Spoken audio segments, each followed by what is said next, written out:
Hello, beautiful people, and welcome to the first part of the Elemental Reaction Guide. This video is going to focus on the very basic interactions between the elements. We're going to talk a little bit about elemental resonance. We're going to talk about each of the reactions you can trigger, what it does, and a baseline level of how you can use them, and basically just get a good introduction video to the elemental system that anyone can watch, whether they're a theory crafter or not. The second video is going to be on the reactions we have in the game before 3.0. The third video is going to be on the reactions we have in the game that are new in 3.0. And then the fourth video is going to be on really advanced theory crafting concept. The ways that you can abuse how exactly the elemental system is coded to get more value than you would expect just from the baseline interactions. So, like I said, with Dendro, we have a new element, so that brings us to a total of 7 elements. We have Hydro, Pyro, Electro, Cryo, Animo, and Geo, and then we have Dendro. The way that you can use the elemental system in the game is you can put characters of the same element together, or you can put characters of different elements together. When you put characters that have the same element together, you get some benefits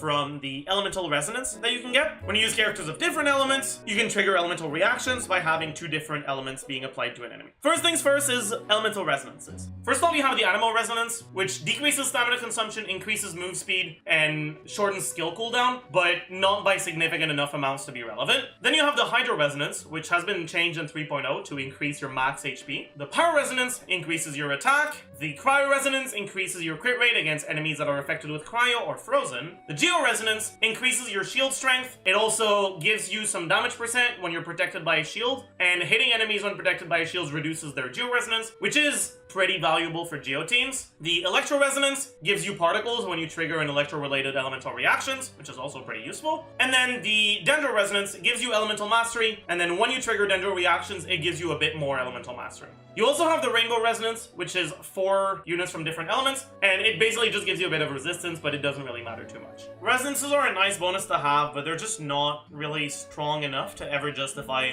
building a team around them. So let's move on to the parts that are actually strong enough to build your teams around them, which are reactions. In order to really properly understand reactions, we have to understand how auras and triggers work. At a baseline, generally, when you attack an element with an elemental attack, it applies an element to them. After you've done that, the enemy has an element on them. If you attack them with Pyro, they have Pyro on them. If you attack them with Hydro, they have Hydro on them. And that element stays on there for a while. And then what you can do is you can attack that enemy with a different element, and that can trigger an elemental reaction. So the element that is on the enemy to begin with is what people call the aura, and then the element that triggers the reaction, we call that the trigger element. So that you have an aura element and a trigger element. It's important to understand the difference between aura and trigger, because the stats that are looked at to calculate the damage of your reaction when your reaction does damage are basically always the stats of the character that triggered the reaction. So if you apply Hydro and then you apply Pyro and trigger Vaporize, the Vaporize damage is going to be calculated with the Pyro character, because the Pyro character was a trigger. With all that out of the way, we can get into the actual reactions themselves. Elemental reactions are generally split into 3 different categories. They're basically decided by how the damage is calculated. You'll have Transformative Reactions, which basically do an additional number on your screen, and that number is calculated independently of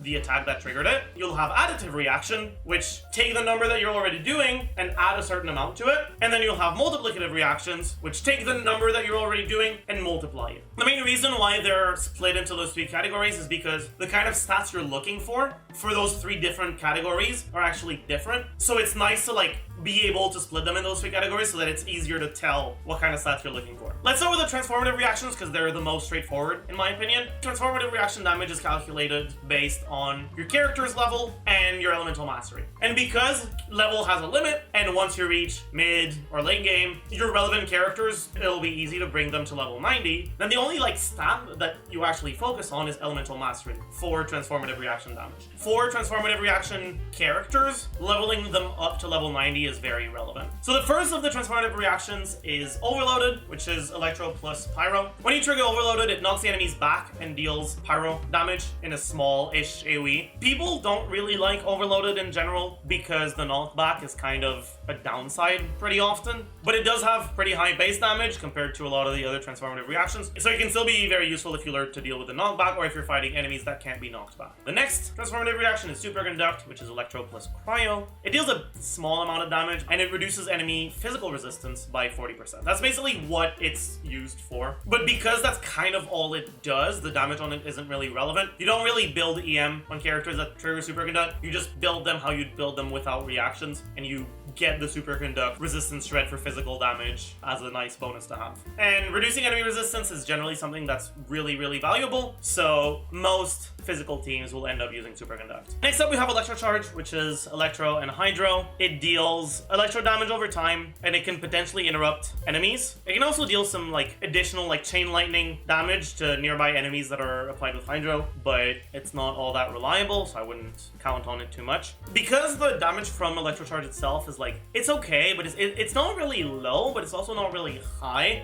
Sometimes it's going to be pretty difficult to figure out if your characters that trigger Electro-Charge want to build Elemental Mastery or just the normal build that they would go without talent damage. Then the answer to that is it's going to heavily depend on which characters, and we'll be basically covering the cases when you want to build EM or other stats in one of the future videos. Next up we have Frozen, which is Hydro plus Cryo, and it freezes enemies. The freeze itself doesn't deal any damage, but it freezes enemies. It makes them stay in place, which is really valuable because A, they can't run away, and B, you can't be knocked back. On top of that, we have an artifact set called the Blizzard Sprayer, which gives you additional crit rate against frozen enemies. The main use for Frozen is that when enemies are frozen, they don't move and they don't get knocked back, which means that you can keep enemies grouped more easily and hit more of them with your AoE, and it means that you can prevent enemies from running away, which is also really nice. Just that makes Frozen an incredibly strong reaction, but it is situational because there are some enemies in the game that cannot be frozen. Then Frozen has a sub-reaction. I'm using the word sub-reaction to basically indicate that it's a reaction that you can only trigger if you've already triggered a reaction beforehand. So when you attack an enemy that's frozen with a blunt attack, which is generally attacks that will feel heavy, can trigger Shatter, which deals a bit of physical damage. The damage from Shatter itself isn't all that bad, but the fact that it requires you to freeze beforehand, and the fact that it removes freeze, right? It shatters the enemy, it removes freeze,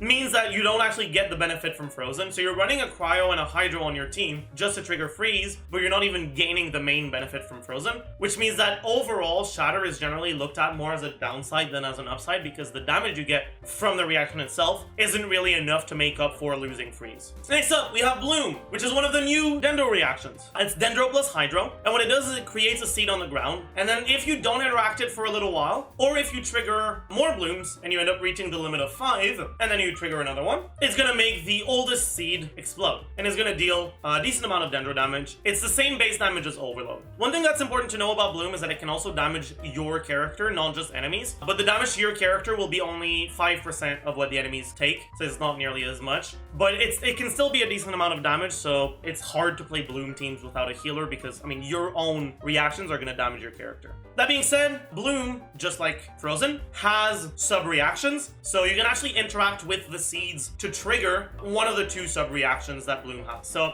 let's talk about those. Hyperbloom is the first one of those sub-reactions. When you apply Electro to a seed, it becomes a projectile and it hones into the nearest enemy. It's effectively single target. Hyperbloom deals more damage than Bloom, which is nice. And on top of that, because Bloom can be triggered by either Dendro or Hydro, so it can be difficult to know which character triggers it and to figure out which character to build with Elemental Mastery, Hyperbloom can only be triggered with Electro, which means that your character that will be triggering Hyperbloom is always going to be a character that's applying Electro, which makes it a lot easier to figure out who's triggering Hyperbloom and figure out who to give Elemental Mastery to. Burgeon is the other one of the Bloom sub-reactions. Burgeon is when you apply Pyro instead of Electro onto the seeds, and it just does the same thing as Bloom, but more damage. But again, right, because only Pyro can trigger Burgeon, it's easier to figure out who's triggering it, which means it's easier to make sure that the right character has Elemental Mastery. And just like Bloom, Burgeon can damage your own character. Next up we have Burning, which is Pyro plus Dendro. It lights them on fire, it makes them take pyro damage over time. The damage on Burning isn't bad, but it lasts for a very short duration. so it's generally better used as just a way to apply pyro to enemies, but also they ended up nerfing the pyro application of burning, which we're going to be talking about in more detail in future videos because it is a little bit complicated how exactly they nerfed it. But what you should know for now is basically burning is there, but it's not very great. And generally, it won't really be what you want to be building your team around. Next up, we have Crystallize. Crystallize is Geo plus any of either Cryo, Hydro, Pyro, or Electro. When you apply Geo on any of those elements, it creates a crystal on the ground that you can pick up to gain a shield. The shield that you pick up is stronger against whatever element you reacted with, right? So if you do Geo plus Pyro, you get a shield that's stronger against Pyro. The thing is, because that's kind of the only reaction that Geo characters have access to, then they don't gain any damage out of EM because Crystallize doesn't deal any damage. Going for Crystallize builds, going full EM on your Geo character, is going to be a DPS loss, and then on top of that, even if you do want shields, you'll generally get better shields out of building your Geo characters with a stat that scales their shield. And Geo has a special property where it can't actually be applied as an aura most of the time, which means that you can't have like Geo on the enemy and then trigger Crystallize with another element. It's only with your Geo character. All of that being said though, Geo has access to an artifact set called Archaic Petra, which gives your team a damage bonus to the corresponding element when you pick up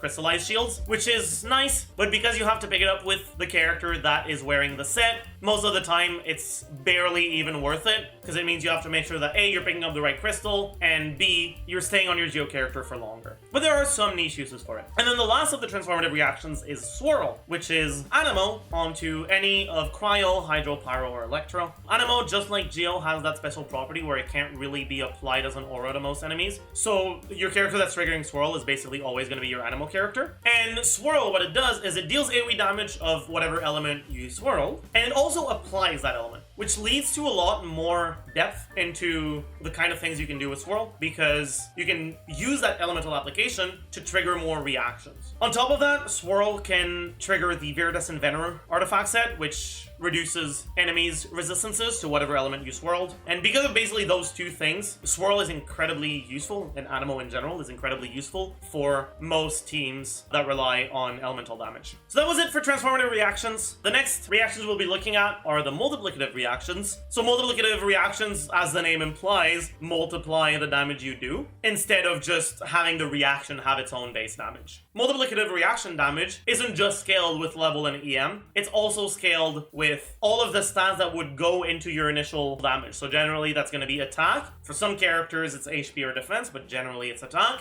And then you'll have damage percent, and then you'll have crit. And then the last factor, which is the percentage scaling on whatever talent you're using, which is what people call motion values. Multiplicative reactions will either multiply by 1.5 or by 2, depending on which element is the trigger. And then on top of that, you get another multiplier based on how much elemental mastery you have. For multiplicative reactions, level does increase their damage a little bit because it increases the stats of your characters, and it also affects the enemy defense formula, which looks at your character's level. But generally, it's not nearly as much of an impact on your damage as it is on transformative reactions. So level is nice, but it's not nearly as important as for transformative reactions. The first one of the two multiplicative reactions is Vaporize, and you can either trigger it by applying Pyro to an enemy that has a Hydro aura, or the other way around. If you apply Hydro on Pyro, you'll get a 2 times multiplier. And if you do it the other way around, if you do Pyro on Hydro, you'll get a 1.5 multiplier. So the 2 times multiplier is generally what people call the forward side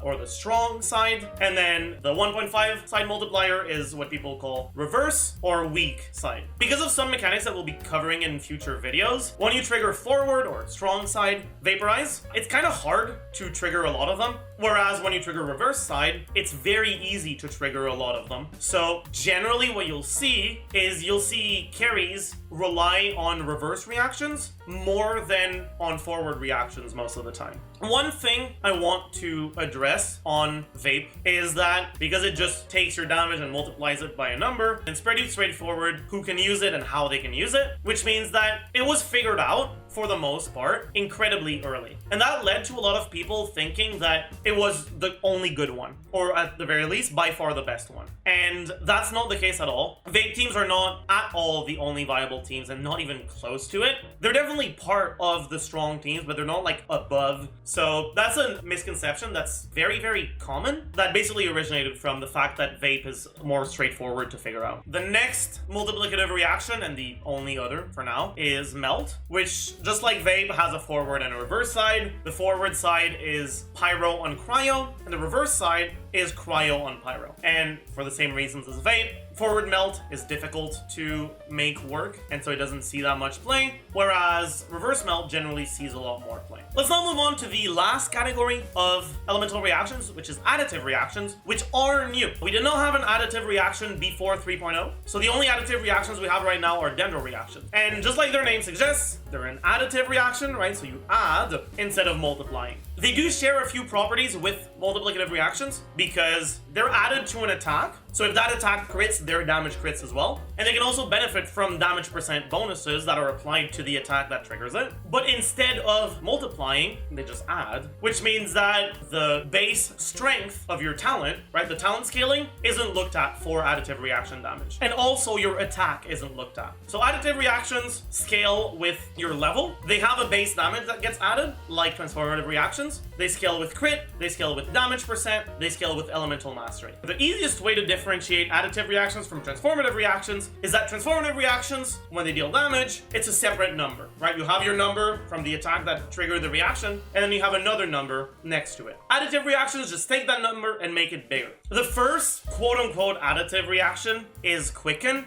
Quicken itself doesn't do any damage, but I'm putting it in this category because just like Bloom, just like Frozen, Quicken has sub-reactions, and those sub-reactions are additive reactions. So Quicken is Electro plus Dendro, and like I said, it doesn't do any damage, but it applies a status effect onto enemies, the Quicken status effect. And that status effect kind of just works a lot like an aura does, so it stays on the enemy for a certain period of time. If you attack an enemy that has a Quicken aura with either Electro or Dendro, it'll trigger one of the sub-reactions. But if you attack an enemy that has Quicken on them with Pyro or Hydro, you can actually trigger the Dendro reaction. You can Pyro on Quicken also triggers Burning, and Hydro on Quicken also triggers Bloom, and that can actually potentially remove the Quicken, or at least weaken the Quicken. So generally when you're planning on triggering the sub-reactions for Quicken, you don't want to apply too much Pyro or Hydro because that would make you lose your Quicken. The first one of the two sub-reactions is Aggravate. So when you apply Electro on Quicken, it triggers Aggravate. And because it just adds to it, it's in the same number, so it's also Electro damage. Unlike basically every other reactions we've looked at so far, Aggravate doesn't actually do anything to the Quicken aura. The Quicken aura just stays on the enemy as if nothing happened. Which means that you can actually trigger as many Aggravates as you want, as long as there's still Quicken on the enemy, and Aggravate doesn't remove Quicken, so you'll have a certain time period, and in that time period you can trigger as many as you want. And you don't even need to reapply Dendro all that often. You just need to make sure that you try to reapply Dendro before Quicken is over, so you trigger Quicken again. Because of some mechanics that I'll be covering in a future video, it's not each Electro hit that can trigger Aggravate, it's only the ones that apply the element, and not every hit applies an element, but again, we'll be talking about that in future videos, so you can check those out. But as a general rule still, the more Electro hits you'll have, the more times you'll trigger Aggravate. The base damage on Aggravate is relatively low, and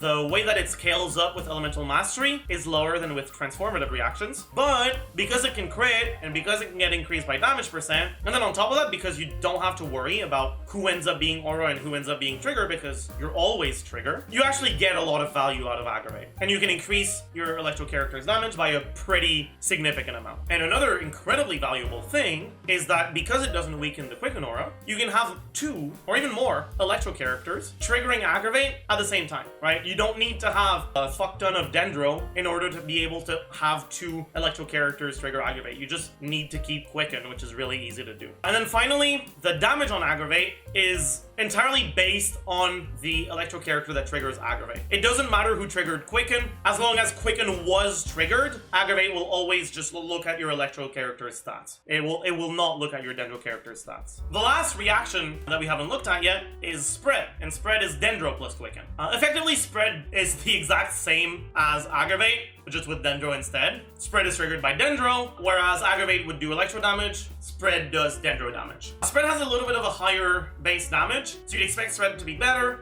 but also because Electro's been in the game for a while, we have a lot of ways to buff Electro damage. We have a lot of synergy with Electro characters, which means that the higher damage on spread doesn't actually mean that it's better than Aggravate. With the characters that are coming out in 3.0, I would still say that generally Aggravate has a lot more value than spread, but because Electro doesn't do anything with a Quicken aura, it just leaves it there, and spread also just leaves the Quicken aura there, then you can actually have characters that trigger Aggravate and characters that trigger spread in the same team, and they won't be preventing each other from triggering anything. So that's basically it for the basics. Understanding those basics can be really, really useful because it helps you build teams that have more synergy with each other, but it also helps you understand how to actually play those teams and who should be the one triggering what, and also how to build those characters in those teams because you'll know who's triggering what. I hope you all have a great rest of your day. See ya.